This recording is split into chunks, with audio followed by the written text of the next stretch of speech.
and second stages. We take this cold helium and run it through heat exchangers on the Merlin engines. That heats the helium up, and that hot helium is used to fill the empty volume in the tanks created when the engine pumps are pulling propellant out of the stage. By heating the helium, it expands the volume that it occupies, and that increases its efficiency. Now at 7 minutes, we're going to open the pre-valves between the first stage engines and the propellant tanks. We'll begin the engine chill-in sequence. This is where we cool the turbopumps to avoid thermal shocks when we start the pumps at T-minus 2 seconds to light the Merlin engines.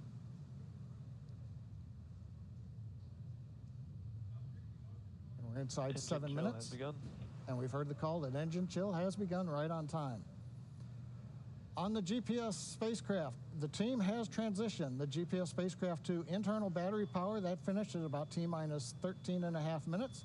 That is their last major activity that's required before launch. On the range, the eastern range is ready to support. They are green and go.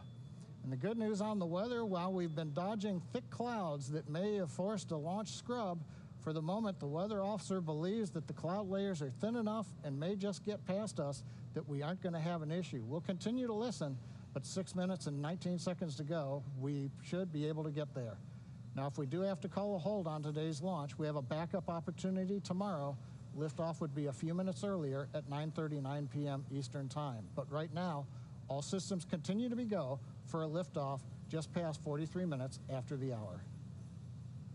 As we mentioned earlier, today's mission is for the U.S. Space Force launching the GPS-3 Space Vehicle 4 payload. Now we'll hear from the Air Force's Lieutenant Colonel Margaret Sullivan and Lockheed Martin's Tanya Ladwig for more information on tonight's payload.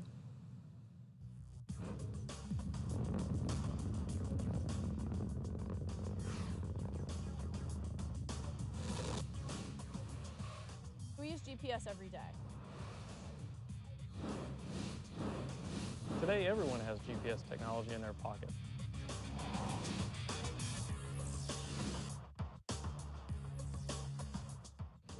25 years of space-based position, navigation, and timing, supporting the entire world. GPS touches the lives of everyday people all the time.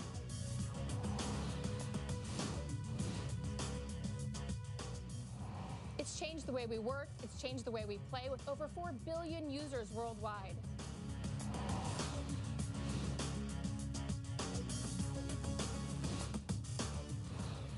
We're already preparing for the next generation of GPS satellites with our GPS-3 follow-on contract, and we're inserting greater technology for greater capability.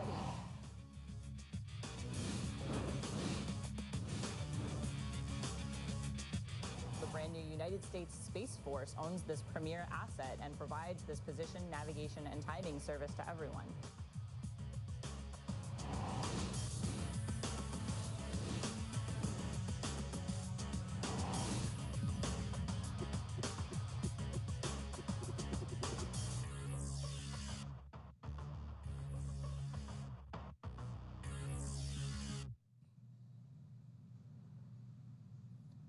We're just over 4 minutes from liftoff. Everything continues to be go for launch. Right now, the clamp arms around the second stage are opening. We are about to retract the strongback away from the Falcon 9. We're going to move it about 2 degrees away. You can see on the monitor the arms are open. We've pressurized the stages as part of that. And right now we are moving away, like I said, about 2 degrees away. At liftoff, hydraulics will then pull the strongback to a position that's 45 degrees away from the rocket to make sure we're clear for liftoff. Now, first stage fuel loading did complete on time at T-minus 6 minutes. We're waiting to hear first stage LOX load complete at T-minus 3, and then a minute later, LOX loading on second stage. Strongback lower has been announced closeout for flight, so the strongback is in position, ready to support launch. At 1 minute before liftoff, you're going to hear the announcement Falcon 9 is in startup. That means the rocket's own internal computers are autonomously controlling the Falcon 9 countdown. Coming up on 3 minutes, waiting to hear how LOX loading is going.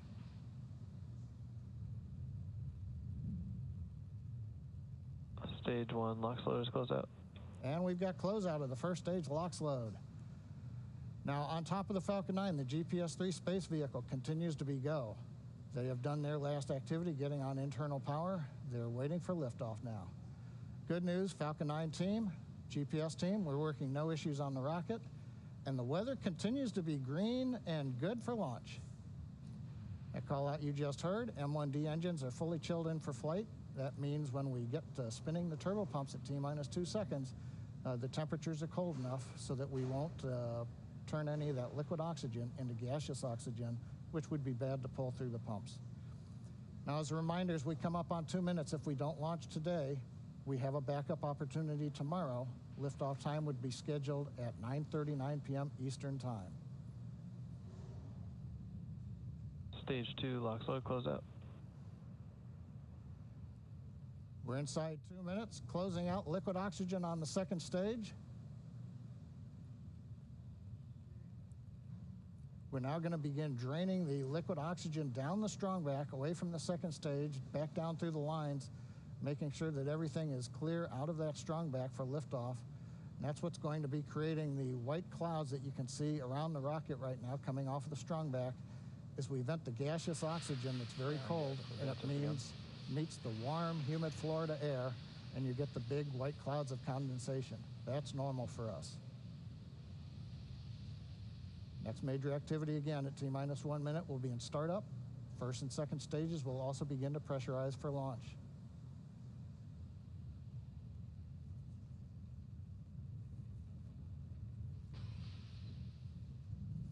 Falcon 9 is in startup. There's a call out. We've gone into startup. Next up, SpaceX Launch Director gives the final go for launch. This is the mission director. Go for launch.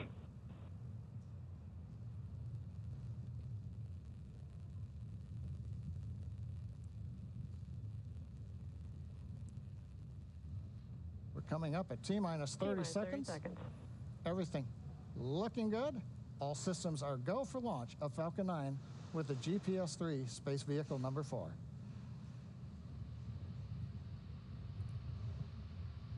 Stage 1 flight press. 15 seconds. 10, 9, 8, 7, 6, 5, 4, 3, and we have an abort. All agencies stand by.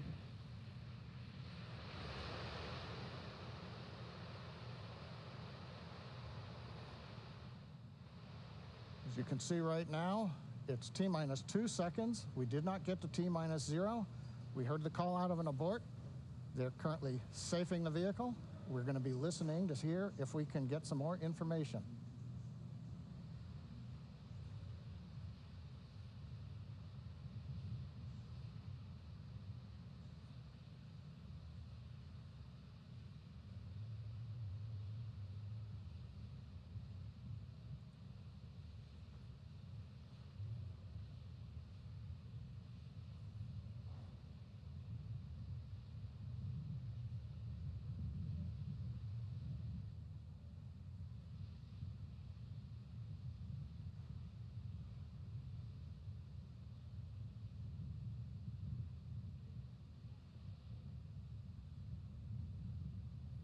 John Innsbrucker back again. You can see the clock is reset to T-minus 15. That doesn't mean that we are going to attempt another launch. We are going to scrub for tonight because we'll be out of the window. However, that's where the clock resets to as they begin safing the vehicle. Right now, the team is busy making sure that the automated sequences to safe the launch vehicle are underway. We did not get down to T0. We did not try to launch. We had the abort, as you saw on the screen, at about T-minus 2 seconds, which is just the start as we get into the engine ignition sequence. Now for Falcon 9, lighting rocket engines and then shutting them down is fairly normal. We do this in Texas when we test the stages. We also do this when we static fire the Falcon 9 on the launch pad, as we did with this rocket several days ago. So going through the sequence to safe the vehicle is fairly standard for the launch team. We're hoping that we may get an announcement from the launch director a little bit later over the countdown net.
John Innsbrucker again back here at the webcast desk in SpaceX headquarters, Hawthorne, California. If you're just joining us, you can see T-minus 15 minutes. The mission director is clear to scrub following today's abort.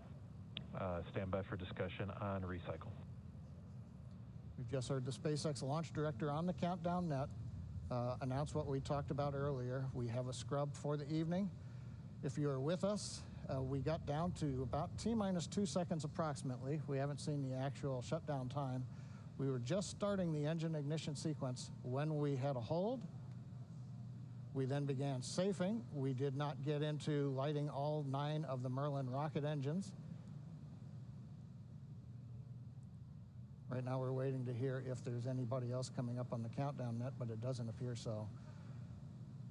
So we did hold the countdown at about T-minus 2 seconds. Because our window only lasted 15 minutes tonight and we don't know how to quickly solve the issue and try to recycle the launch, plus we had already loaded propellant and we can't hold once we do that, we are scrubbed for the night, as you heard just a moment ago from the SpaceX launch director on the countdown net.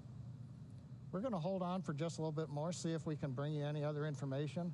Right now we're still waiting to find out whether it was a ground or a flight vehicle issue that caused us to hold the countdown and scrub for the night.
John Innsbrucker with you again from the webcast desk here at SpaceX headquarters in Hawthorne, California. Well, we dodged the weather tonight. We got down to almost T0, but we held at approximately T-minus 2 seconds as we were getting ready to ignite the 9 Merlin 1D engines that would then take us to liftoff and out into space. We are in a safing process right now, fairly standard for the Falcon 9. We've run this on the vehicle many times, those who have maybe seen static fires with us before. The vehicle is safe. Team is working through to make sure that they get all those steps complete. We did hear from the launch director, just reiterating that because of the hold at T-minus 2 seconds, we and the Space Force mission director have gone ahead and scrubbed the launch for the evening. Now, right now, the vehicle is being saved. Doesn't appear to be any issues on the launch pad, but that does end our launch opportunity for tonight. Now, our next launch opportunity is Saturday, tomorrow, at 9:39 p.m. Eastern Daylight Time. Now, we're not sure yet if we're going to recycle and try to launch in about 24 hours. The team's going to have to work through the issues, figure out whether or not we have to go inspect anything on the launch pad, how quickly we can do that. But we still have the possibility that we'll be protecting of trying to be able to go 24 hours from now. So whenever we do get another chance to launch Falcon 9 with GPS-3 Satellite Vehicle 4, hopefully you'll join us again at that next attempt. But until then, thanks for joining us today, and we'll see you next time.